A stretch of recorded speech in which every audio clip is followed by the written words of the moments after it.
Perkenalkan, nama saya Alaida Novita Matabuan, NIM 2019-99014. Sini saya akan mengerjakan UAS Mekanika Tanah 2. Meringkas materi dari bab 6 sampai bab 11. Bab 6 distribusi tegangan dalam tanah, bab 7 konsolidasi, bab 8 penurunan, bab 9 kenaikan tanah lateral, bab 10 kapasitas pendukung tanah, bab 11 stabilitas lereng. Konsep tegangan. Tegangan merupakan besarnya suatu gaya yang bekerja pada suatu bidang yang memiliki luas tertentu. Jadi gaya persatuan luas. Distribusi tegangan merupakan penyebaran tegangan yang terjadi akibat beban. Itu beban dalam tanah, seperti berat tanah di atasnya, atau beban luar terhadap kedalaman bidang titik yang ditinjau. Semakin jauh titik yang ditinjau akan menerima tegangan semakin kecil. Distribusi tegangan dalam tanah dapat dianggap sebagai hasil penyebaran beban melalui suatu sudut penyebaran tertentu yang diukur terhadap sumbu vertikal. Sifat-sifat tegangan, regangan, dan penurunan tegangan pada sifat tanah bila mengalami pembebanan. Dalam hitungan tegangan di dalam tanah dianggap bersifat elastis, homogen, isotrois, dan terdapat hubungan linear antara tegangan dan regangan.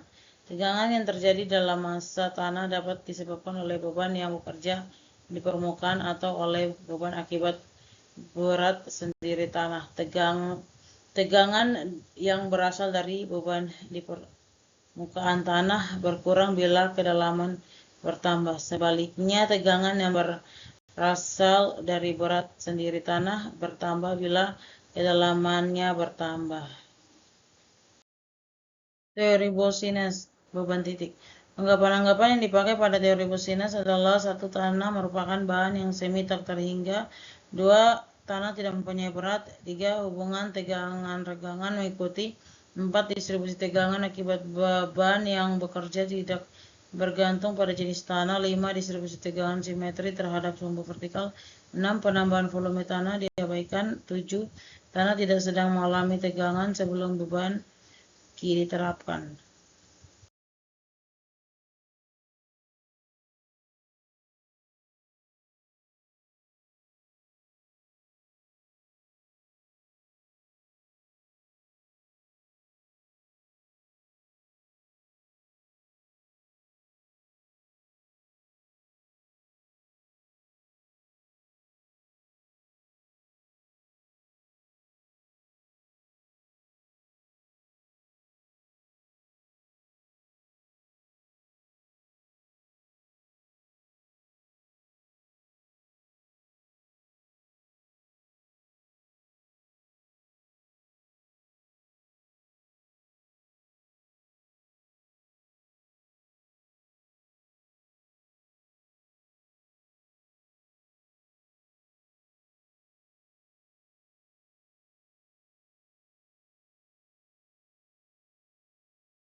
Berikutnya konsolidasi. Konsolidasi adalah proses berkurangnya volume atau berkurangnya rongga pori dari tanah jenuh berpermeabilitas rendah akibat pembebanan, di mana prosesnya dipengaruhi oleh kecepatan terperasnya air pori keluar dari rongga tanah.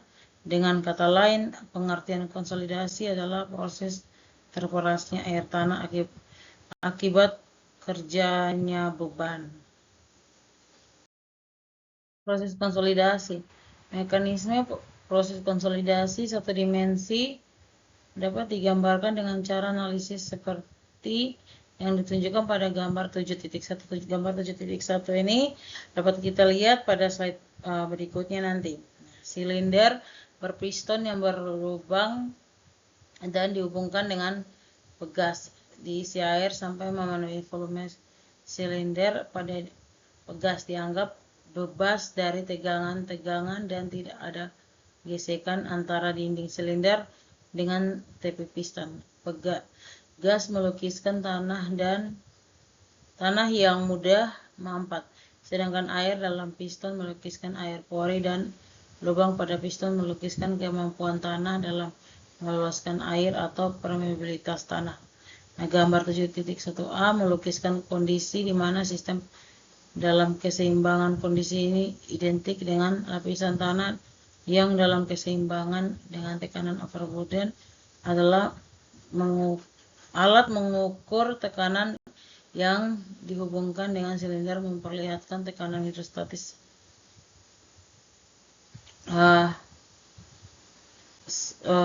pada lokasi tertentu dalam tanah. Nah, berikut ini adalah gambar dari penjelasan sebelumnya.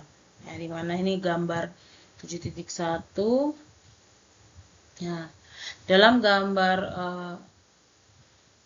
7.1 ini adalah analogi piston dan pegas. Tekanan delta P dikerjakan di atas piston dengan posisi kutub V tertutup. Namun akibat tekanan ini, piston tetap tidak bergerak karena air tidak dapat keluar dari tabung. Sedangkan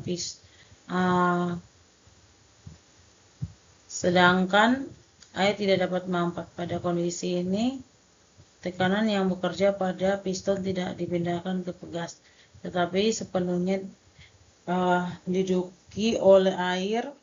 Mengukur tekanan air dalam silinder menunjukkan kenaikan tekanan sebesar delta U sama dengan delta P, atau pembacaan tekanan sebesar U0 ditambah delta P. Kenaikan tekanan air pori tersebut disebut kelebihan tekanan air pori. Kondisi pada kedudukan kutub V tertentu ini melukiskan kondisi terdrainase di dalam tanah. Dalam gambar 7.1c, kutub V telah dibuka sehingga air dapat keluar lewat lubang pada piston dengan kecepatan yang dipengaruhi oleh luas lubang. Keluarnya air menyebabkan piston bergerak ke bawah sehingga pegas secara berangsur-angsur mendukung beban akibat delta P pada setiap kenaikan tegangan yang didukung oleh pegas. Kelebihan tekanan air pori di dalam silinder berkurang. Kedudukan ini melukiskan tanah sedang berkonsolidasi. Akhirnya pada suatu saat tekanan air pori 0 dan seluruh tekanan didukung oleh pegas dan piston tidak turun lagi.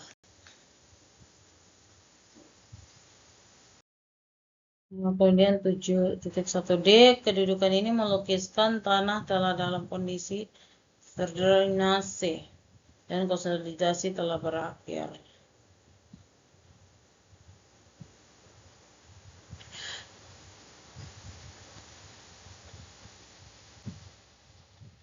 Pada sembarang waktu, tekanan yang terjadi pada pegas identik dengan kondisi tegangan efektif dalam tanah, sedangkan tekanan air dalam silinder identik dengan tekanan air pori.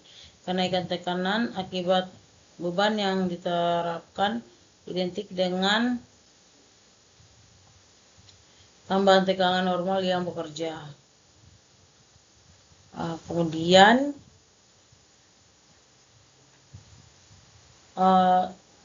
sebagai contoh nyata kejadian konsolidasi di lapangan dapat dilihat pada gambar 7.2.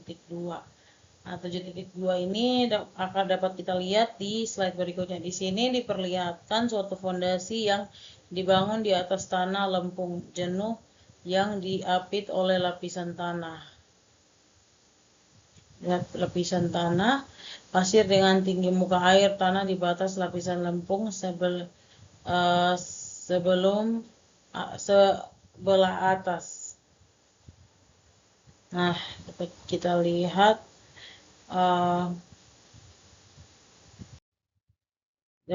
pada gambar gambar 7.2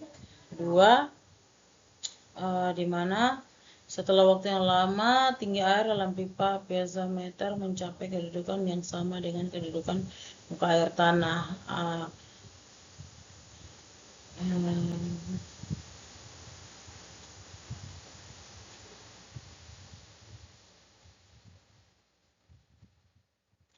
Mana gambar 7.2 reaksi tekanan air pori terhadap beban fondasi ya.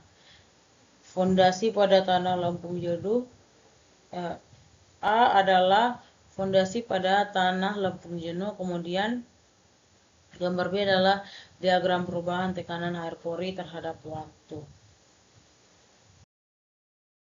Penurunan yang terjadi pada tanah berbutir kasar dan tanah berbutir halus, kering atau tidak jenuh terjadi dengan segera sesudah beban bekerja. Penurunan pada kondisi ini disebut penurunan segera. Penurunan segera merupakan bentuk penurunan elastis. Penurunan tersebut berlangsung dalam 3 fase, yaitu satu fase awal, yaitu fase di mana penurunan terjadi dengan segera sesudah beban bekerja. Di sini penurunan terjadi akibat proses penekanan udara keluar dari dalam pori tanah. Pada Lampung Jenuh, kemungkinan ini sangat kecil, tetapi dalam lempung yang tidak jenuh, hal ini sangat besar pengaruhnya terhadap penurunan. Proporsi penurunan awal dapat diberikan dalam perubahan angka pori dan dapat ditentukan dari kurva waktu terhadap dari uji konsolidasi. Dua fase konsolidasi primer atau konsolidasi hidrodinamis, yaitu penurunan yang dipengaruhi oleh kecepatan aliran air yang meninggalkan rongga pori tanah akibat adanya tambahan tekanan. Proses konsolidasi primer sangat dipengaruhi oleh sifat tanah seperti permeabilitas, kompremibilitas, angka pori, bentuk geometri tanah termasuk tebal lapis mampet, pengembangan arah horizontal dan zona mampet, dan batas lapisan lolos air di mana air keluar menuju lapisan yang lolos air ini. 3. Fase konsolidasi sekunder merupakan proses lanjutan dari konsolidasi primer, di mana prosesnya berjalan sangat lambat pada tanah anorganik. Penurunan konsolidasi sekunder jarang diperhitungkan karena pengaruhnya sangat kecil, kecuali pada jenis tanah anorganik tinggi dan beberapa lempung anorganik yang sangat mudah mampet. Ada beberapa sebab terjadinya penurunan akibat pembebanan yang bekerja di atas tanah. 1. Kegagalan atau keruntuhan segera akibat terlampaunya kapasitas pendukung tanah. 2. Kerusakan atau terjadi defleksi yang besar pada fondasi. 3. Distorsi geser dari tanah pendukungnya. 4. Turunnya tanah akibat perubahan angka pori. Tekanan tanah lateral.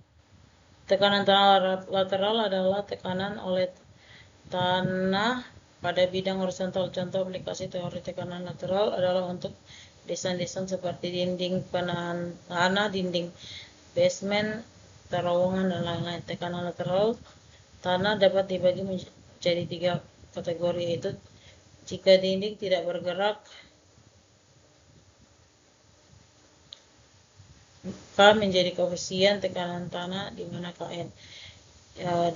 Jika dinding bergerak menekan ke arah tanah sehingga runtuh, koefisien K mencapai nilai maksimum yang digunakan tekanan tanah pasif atau Kp. Jika dinding menjauhi tanah sehingga tekanan keruntuhan tanah nilai K mencapai minimum yang dinamakan tekanan tanah aktif atau KA. Gambar di bawah ini mendeskripsikan tentang arah pergerakan dinding menurut tekanan lateral yang bekerja. Jadi tekanan tanah aktif KA, di mana ini adalah dinding menjauhi tanah. Ini adalah awalnya dinding ini adalah dinding awalnya di sini, tetapi kemudian ini adalah tanah, dia menjauh dari tanah. Dan yang ini tekanan tanah diam, dia tidak bergerak. Kemudian di mana dinding tidak menjauhi atau tidak mendekati tanah, tetapi dia tetap berada di tempatnya. Kemudian tekanan tanah pasif atau dinding mendekati tanah. Awalnya dindingnya di sini, kemudian dindingnya bergeser mendekati ke arah tanah. Jenis tanah tinggi dinding dan tekanan lateral yang bekerja mempengaruhi besarnya perpindahan dinding penahan tanah. Tebal di bawah ini,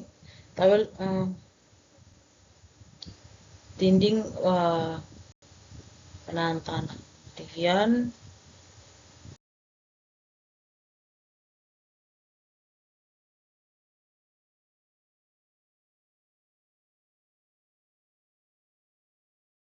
kapasitas pendukung tanah. Analisis kapasitas dukung tanah mempelajari kemampuan tanah dalam mendukung beban fondasi yang bekerja di atasnya. Fondasi adalah bagian dari struktur yang berfungsi meneruskan beban akibat berat struktur secara langsung ke tanah yang terletak di bawahnya.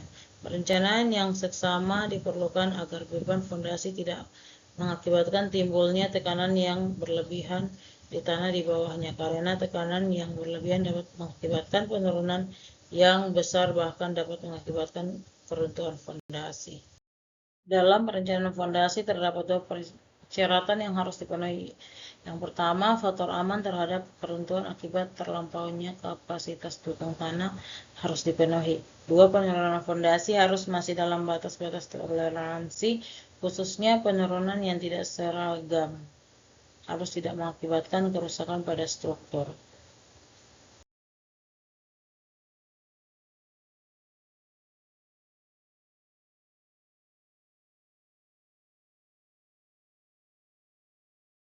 Stabilitas lereng.